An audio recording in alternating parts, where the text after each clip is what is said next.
ಗ್ಯಾರಂಟಿಗಳಿಂದ ಕಾಂಗ್ರೆಸ್ ಪಕ್ಷ ಅಧಿಕಾರಕ್ಕೆ ಬಂದಿಲ್ಲ. ಇವತ್ತು ಈ ಬಿ ಜೆ ಪಿಯವರು ಮಾಡಿರೋ ಕೆಲವು ತಪ್ಪುಗಳಿಂದ ಕಾಂಗ್ರೆಸ್ ಪಕ್ಷ ಇವತ್ತು ಅಧಿಕಾರಕ್ಕೆ ಬಂದಿರೋದು. ಇದನ್ನ ಗಮನದಾಗ ಇಟ್ಕೊಳ್ಳಿ. ತಿರುಗಿ 24 ಬದಲಾವಣೆ ಆಯಿತು. JDS ಅವರು ದೇವೇಗೌಡರ ಮೇಲೆ ಅಭಿಮಾನ, ಕುಮಾರಣ್ಣ ಅಭಿಮಾನಕ್ಕೆ ನಿಮ್ಗೆ ಓಟ್ ಹಾಕಿದ್ರು. ನೀವು ತಿರ್ಗಾ ಸಂಸದ ಈ ಸಂಸದ ಆದಮೇಲೆ ಏನು ಮಾಡ್ತಾ ಇದ್ದೀರಾ? ನಿಮ್ಮ ಕ್ಷೇತ್ರದಲ್ಲಿ ಶಾಸಕರು ಮಾತಾಡ್ದಂಗೆ ನೀವು ಮಾತಾಡೋಕೆ ಹೊಟ್ಟಿದ್ದೀರಿ. ಎಂಥವನ ಮೇಲೆ ಸೋತಿರೋದು ನಾಚಿಕೆ ಆಗ್ಬೇಕು ನಿಮ್ಗೆ. 3 ಬಾರಿ ಶಾಸಕರಾಗಿದ್ದೀರಿ, ಮಂತ್ರಿ ಆಗಿದ್ದೀರಿ. ಯಾರ ಬಗ್ಗೆ ನಾವು ಮಾತಾಡ್ಬೇಕಾದ್ರೆ ಅಷ್ಟು ಮೈ ಮೇಲೆ ಪರಿಜ್ಞಾನ ಇಟ್ಕೊಂಡು ಮಾತಾಡೋದು ಕಲ್ತ್ಕೊಂಡ್ರಿ. ಇಲ್ಲ ಬರೀ ಜಿಲ್ಲಾಧಿಕಾರಿ ಕಚೇರಿಗೆ ಬರ್ತೀನಿ, ನಾನು ದಾಖಲೆಗಳ ಸಮೇತ ಬರ್ತೀನಿ. HN ವ್ಯಾಲ್ಯೂನ ಎಷ್ಟು ಲೂಟಿ ಮಾಡಿದ್ಯಾ? ನಂದಿ ಮೆಡಿಕಲಲ್ಲಿ ಎಷ್ಟು ಲೂಟಿ ಮಾಡಿದ್ಯಾ? ನಮ್ಮ ಶಿಲ್ಘಟ್ಟ ಪುರ್ಬೈರಹಳ್ಳಿ ಸರ್ವೆ ನಂಬರ್ 2ರಲ್ಲಿ ಎಷ್ಟು ಲೂಟಿ ಮಾಡಿದ್ಯಾ? ಎಲ್ಲ ಸಂಪೂರ್ಣ ಮಾಹಿತಿ ಕೊಡ್ತೀರಿ. ಇವತ್ತು ನಾರ್ತ್ ಯೂನಿವರ್ಸಿಟಿ ಹತ್ರ ಎಷ್ಟು ದುಡ್ಡು ತಗೊಂಡಿದ್ಯಾ ಎಲ್ಲ ಹೇಳ್ತೀರಿ. ಬರ್ರಿ, ನಮ್ಗೆ ಹೇಳ್ತೀರಿ ನೀವು ದೊಂಗಲು ಸಂಚವಾದ್ರೆ. ಯಾರ ಹತ್ರ 10 ಪೈಸೆ ನಾನು ಕೈ ಚಾಚಿದ್ರೆ ಈ ಸೆಕೆಂಡಲ್ಲಿ ನಾನು ರಾಜೀನಾಮೆ ಕೊಡ್ತೀನಿ. ದೇವಸ್ಥಾನಗಳ ಹತ್ರ ಇನ್ನೊಂದು ಪ್ರಮಾಣ ಮಾಡೋರಲ್ಲ, ನೇರವಾಗಿ ಸವಾಲಾಗ್ತಾಯಿದ್ದೀನಿ. ಇವತ್ತು ನೀನು ಎಲ್ಲೇನು ಜಮೀನು ಮಾಡಿದ್ಯಾ? ದೊಡ್ಡಬಳ್ಳಾಪುರ ತಾಲೂಕಲ್ಲಿ ಎಷ್ಟು ಮಾಡಿದ್ಯಾ? ಬೆಂಗಳೂರಲ್ಲಿ ಎಷ್ಟು ಮಾಡಿದ್ಯಾ? ಚಿಕ್ಕಬಳ್ಳಾಪುರದಲ್ಲಿ ಎಷ್ಟು ಮಾಡಿದ್ಯಾ? ಎಲ್ಲ ನಮ್ಮ ಮಾಹಿತಿ ಐತೆ. ಎಲ್ಲಿಂದ ಬಂದು ನಿನಗೆ ಸತ್ಯ ರೇಸ್ ಅಂದ್ರೆ ಮಾತಾಡ್ತೀನಿ ನೀನು. ನಾವಿದು ಎಂದಾನ ನಿಮ್ಮ ಬಗ್ಗೆ ಮಾತಾಡ್ತೀವಿ. ನಾವು ನಮ್ಮ ಕ್ಷೇತ್ರದವರು ಸ್ವಾಭಿಮಾನ ಮತದಾರರು, JDS ಪಕ್ಷದ ನಿಷ್ಠಾವಂತ ನನಗೆ ಅಧಿಕಾರ ಕೊಟ್ಟಿದೆ. ಅವ್ರು ಯಾರಿಗೂ ನನ್ನ ನೋವಾಗಂಗೆ ನಾನು ಆಡಳಿತ ಮಾಡೋದು. ನಾವು ಹಿಂದಿನಿಂದ ಭೂಮಿನ ನಂಬಿದ್ದೀರಿ, ವ್ಯವಸಾಯ ಮಾಡ್ತಾಯಿದ್ದೀರಿ, ವ್ಯವಹಾರ ಮಾಡ್ತಾಯಿದ್ದೀರಿ. ದೇವೇಗೌಡರ ಮೇಲೆ ಅಭಿಮಾನ ನಾನು ರಾಜಕಾರಣ ಮಾಡ್ತಾಯಿದ್ದೀನಿ. ಲೂಟಿ ಮಾಡೋಕ್ಕೆ ನಾನು ರಾಜಕಾರಣ ಮಾಡ್ತಾಯಿದ್ದೆ. ಉಸ್ತುವಾರಿ ಸಚಿವರು ಸಹ ಏನೇನು ಮಾಡಿದ್ದಾರೆ ಅಂತ ನಿಮಗೂ ಗೊತ್ತೈತೆ. ನೀವೇನು ಮಾಡಿದ್ದೀರಿ 3 ವರ್ಷ ಹೇಳ್ರಿ.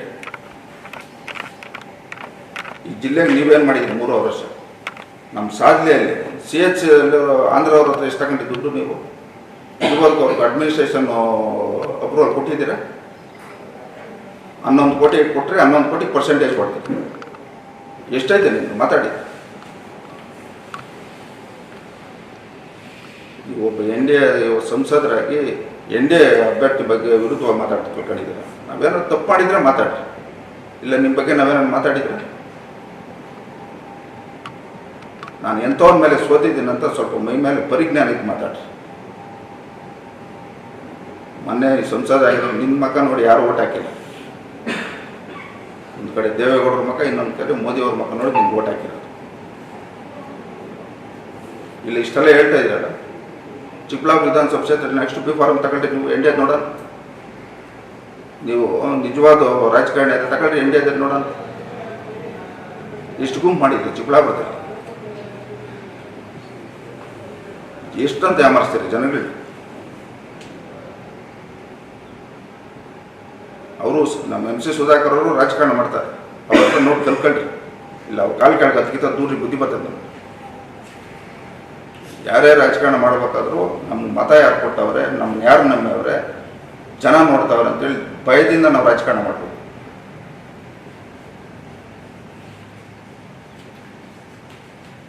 ಎಷ್ಟು ಜನ ಮುಖಂಡರುಗಳು ಕಾರ್ಯಕರ್ತನ ನೀವು ಹಾಳು ಮಾಡಿರೋದು. ನಿನ್ನ ಅವಧಿಯಲ್ಲಿ ಎಷ್ಟು ಕೇಸುಗಳು, ಎಷ್ಟು ಜನ ಮೇಲೆ ದೌರ್ಜನ್ಯಗಳು ಮಾಡ್ತಿದ್ದೀನಿ, ಇವೆಲ್ಲ ಗಮನದಲ್ಲೈತೆ. ಇವತ್ತು JDS ಪಕ್ಷದ ಬಗ್ಗೆ ಮಾತಾಡುವಂಥದ್ದು ಹೊರಟಿದ್ದೀನಿ.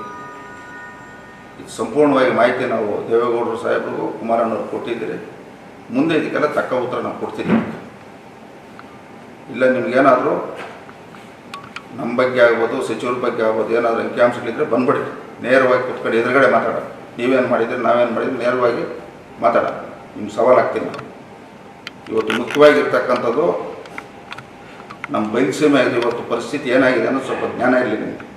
ಈ ಕೊಳಚೆ ನೀರು ಇವತ್ತು ಆ ನೀರಿನಲ್ಲಿ ಏನೈತೆ ಅಂಶಗಳಂತ ನೀವೆಂದಾರು ವರದಿ ತಗೊಂಡಿದ್ದೀರ? ನೈಟ್ರೋನಿಯಮ್ ಎಷ್ಟೈತೆ, ಅಮೋನಿಯಂ ಫಾಸ್ಫೇಟ್ ಎಷ್ಟೈತೆ? ನಿಮ್ಗೇನಾದರೂ ಇನ್ನೂ ನಮ್ಮ ಬಯಲುಸೀಮೆ ಬಗ್ಗೆ ಏನಾದರೂ ಕಾಳಜಿ ಇದ್ದರೆ ಈಗಾಗಲೇ ನಮ್ಮ ಸಂಸದರು ಮಲ್ಲೇಶ್ ಅಣ್ಣವರು, ನಮ್ಮ ದೇವೇಗೌಡ ಸಾಹೇಬರು, ಕುಮಾರಣ್ಣವರು ಇವತ್ತು ಆಂಧ್ರ CM ಮಾತಾಡಿ ಕೃಷ್ಣಾ ಪೆನ್ನಾರ್ ನೀರು ತಕ್ಕಂಥದ್ದು ನಾವು ಪ್ರಾರಂಭ ಮಾಡಿದ್ದೀವಿ. 100% ದೇವೇಗೌಡರು ಕುಮಾರಣ್ಣ ಆಶೀರ್ವಾದದಿಂದ ಬಯಲುಸೀಮೆಗೆ ಕೃಷ್ಣಾ ಪೆನ್ನಾರ್ ನೀರು ತಕ್ಕಂಥದ್ದು ಪ್ರಾಮಾಣಿಕತೆಯಿಂದ ಇನ್ನೊಂದು 3-4 ವರ್ಷ ಒಳಗಡೆ ಮಾಡ್ತೀನಿ ಅಂತ ನಾನು ಈ ಸಂದರ್ಭದಲ್ಲಿ ಹೇಳ್ತೀನಿ. ಇಲ್ಲ ನಿಮ್ಗೆ ಹೇಳ್ತಾ ಇದ್ರೆ ಹೋಗಿ ಮಾತಾಡಬೇಕು, ಜನಕ್ಕೆ ಒಳ್ಳೇದು ಮಾಡಬೇಕು, ರೈತರಿಗೆ ಒಳ್ಳೇದು ಮಾಡಬೇಕು. ರೈತರ ಬಗ್ಗೆ ನಾನು ಕೇಳ್ಕೊಡ್ಬೇಕು. ನಾವು ಪ್ರಾಣ ಹೋದ್ರೆ ರೈತರಿಗೆ ಮೋಸ ಮಾಡೋದು. ನಾನು ಒಬ್ಬ ರೈತನೇ. ಇವರು ಲೂಟಿ ಹೊಡೆದಿರೋದು, ಕೋವಿಡ್ ಹೆಣ್ಗಳ ಮೇಲೆ ದುಡ್ಡು ಮಾಡಿರೋದು ಎಲ್ಲ ಗೊತ್ತಲ್ಲ, ನೋಡ್ತಾ ಇದ್ದೀನಿ ಮಾಧ್ಯಮದಲ್ಲಿ. ಇವತ್ತು 3 ರೂಪಾಯಿ ಖರ್ಚಾಗ್ತಿರೋ ಡೆಡ್ ಬಾಡಿಗೆ 3 ಲಕ್ಷ ಬಿಲ್ ಮಾಡಿದ್ದಾರೆ. ಇವೆಲ್ಲ ಐತೆ ನಮ್ಮ ಹತ್ರ ಅಂಕಿಅಂಶ. ಸರ್ಕಾರಿ ಅಧಿಕಾರಿಗಳು ಜೈಲಿಗೆ ಹೋಗ್ತಾರೆ ಅಂತ ಹೇಳ್ಬಿಟ್ಟು ಕೋವಿಡ್ ವರದಿನ ಈಚೆಗೆ ಬಿಡುಗಡೆ ಮಾಡಿದ್ದಾರೆ. ತನಿಖೆ ಎಲ್ಲ ಆಲ್ರೆಡಿ ಐತೆ. ನಮ್ಮ ನ್ಯಾಯಮೂರ್ತಿಗಳು ತನಿಖೆ ಮಾಡಿದ್ದಾರೆ ಇದ್ರ ಬಗ್ಗೆ ಸಂಪೂರ್ಣವಾಗಿ ಮಾಹಿತಿ ಅವ್ರ ಹತ್ರ ಇದೆ. ಈ ಸರ್ಕಾರ ಮಾಡಿದಿರ್ಬೋದು, ನಾವು ಮಾಡ್ತೀವಿ. ನೆಕ್ಸ್ಟ್ ಇಂಡಿಯಾ ನಮ್ಮ ಪದ್ಧತಿ, ನಮ್ಮ ಕುಮಾರಣ್ಣ ನೆಕ್ಸ್ಟ್ CM ನಾವು ಮಾಡ್ತೀವಿ, ಅವ್ರ ಕೈಯಲ್ಲೇ ಮಾಡಿಸ್ತೀವಿ. ಈ ಮಹಾನ್ ಭಾವನು ಹೆಣ್ಗಳ ಮೇಲೆ ದುಡ್ಡು ಮಾಡೋಣ, ಇದು ತನಿಖೆ ಆಗ್ಬೇಕಂದ್ರೆ ಇವರೆಲ್ಲ ಜೈಲಿಗೆ ಹೋಗ್ಬೇಕಂತ ನಾನೇ ಹೇಳ್ತೀನಿ. ಇವರು ನಮ್ಗೆ ಹೇಳ್ಕೊಡೋದು ರಾಜಕಾರಣ. ಇವತ್ತು ಏನು ದೊಂಗಲು ಸಂಚಿಕೆ, ಎಲ್ಲಿ ದೊಂಗಲು ಬರಬಾ ಅಂತ ಹೇಳಿ, ಯಾರು ದೊಂಗಲು ಯಾರು ಹರಿಶ್ಚಂದ್ರ ಗೊತ್ತಾಗ್ತದೆ.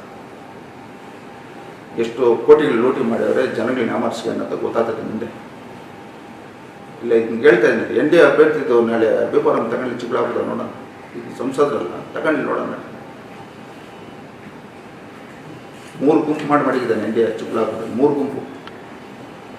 ಒಬ್ಬ ಸಂಸದರು ನಂದಿ ಕ್ಷೇತ್ರಕ್ಕೆ ಅಭ್ಯರ್ಥಿ ಆಗ್ತಿರೋಂಥದ್ದು ಇದೊಂದು ದೊಡ್ಡ ದುರಂತನೇ. ಇಲ್ಲ ನೀವೇ ಹೇಳ್ರಿ, ಮಾಧ್ಯಮದವ್ರು ನೀವೇ ಹೇಳ್ರಿ. ಈ ನಮ್ಮ ಕ್ಷೇತ್ರ 5 ಕ್ಷೇತ್ರ ಸೇರಿಸೋರು. ನಮ್ಮ ಶಿಲ್ಘಟ್ಟ ವಿಧಾನಸಭಾ ಕ್ಷೇತ್ರನ 5 ಕ್ಷೇತ್ರಕ್ಕೆ ಸೇರಿಸ, 5 ಕಡೆ ಅಭ್ಯರ್ಥಿಗಳು 3 ತಿಂಗಳಿಗೆ ಸೋತಿದೆ. ಅಲ್ಲಿ ಇವ್ರು ಬಂದಾಗ ಮಾತ್ರ, ಇವ್ರಿಗೆ ಅಧಿಕಾರ ಬಂದಾಗ ಮಾತ್ರ ಚುನಾವಣೆ ಮಾಡೋದು. ಬೇರೆಯವ್ರಿಗೆ ರಾಜಕೀಯ ನಮ್ಮ ಲೀಡರ್ಗಳಿಗೆ ಅಧಿಕಾರ ಕೊಡೋಂಥದ್ದು ಇವ್ರಿಗೆ ಎತ್ತೇ ಇಲ್ಲ. ಅವರು ಆವಾಗ ಯಾರನ್ನ ಬೇಕೋ ಅವ್ರನ್ನ ಮುಗಿಸ್ಬಿಡೋದು. ಇದು ಇವರು ರಾಜಕಾರಣ. ಜನ ಅಧಿಕಾರಿಗಳನ್ನ ಇವ್ರನ್ನ ನಾಶ ಮಾಡಿದ್ದಾರೆ ಗೊತ್ತವರು. ಇವರ ಆಡಳಿತ ನಡೆಸೋವಾಗ ಅಧಿಕಾರಿಗಳು ದಿಗಿಬಿಡೋದು ಪಾಪ. ಅವ್ರ ಕೈಯಲ್ಲಿ ತಪ್ಪು ಮಾಡಿಸ್ಬಿಟ್ಟವ್ರು. ಇವರು ಮಾಡಿರೋದನ್ನ ಇವತ್ತು ಈಚೆ ಇಟ್ಟುಬಿಟ್ರೆ ಆ ಅಧಿಕಾರಿಗಳೆಲ್ಲ ಜೈಲು ಕೊಟ್ಟರು. ಸರ್ ತಮಾಷೆ ಕೇಳ್ತಾರೆ, ಅಂಕಿಅಂಶ ಸಮೇತ ನಮ್ಮ ಹತ್ರ ಐತೆ. ಎಷ್ಟು ಜನ DC-ಗಳು KS ಆಫೀಸರ್ಸ್ ಇವರೆಲ್ಲ ಜೈಲು ಕೊಟ್ಟರು. ಅವ್ರ ಮಗ ನೋಡ್ಕೊಂಡು ಸಿದ್ದರಾಮಣ್ಣವರು ಇದನ್ನ ಪೆಂಡಿಂಗ್ ಮಾಡ್ಕೊಂಡು, ಇದು ವಾಸ್ತವಾಂಶ.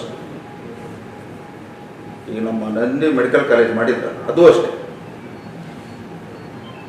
ಈಗ ಗುತ್ತಿಗೆದಾರರು ಇವರು ಅದಕ್ಕೆ ಅಪ್ರೂವಲ್ ಕೊಟ್ಟವರು ಸಪ್ರೇಟ್ ಇವರೆಲ್ಲ ಹೊಟ್ಟರು. ಕ್ಯಾಬಿನೆಟ್ ಅಪ್ರೂವಲ್ ಇದ್ದರೆ ಯಾರಾದರೂ ಟೆಂಡರ್ ಕರೀತಾರೆ? ಹೆಂಗೆ ಕರೆದ್ರು ಇವರು? 300 ಕೋಟಿ ಎಕ್ಸಸ್ಸು.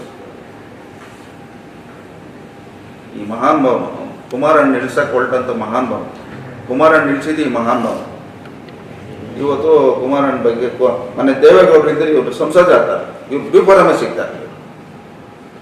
ಇದನ್ನ ಅವಕಾಶ ರಾಜಕಾರಣಿ ತಮಾಷೆ ಹೇಳ್ತಾರೆ. ನಾವೆಂದೂ ಅವ್ರ ಬಗ್ಗೆ ನಾನು ಮಾತಾಡಿದ್ದೆ.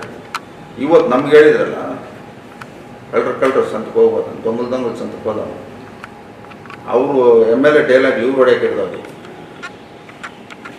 ನಾನು ಎಂಥವನ್ನ ಮಗಿಸ್ಕೊತಿದ್ದೀನಿ. ನಮ್ಮ ಜಿಲ್ಲೆ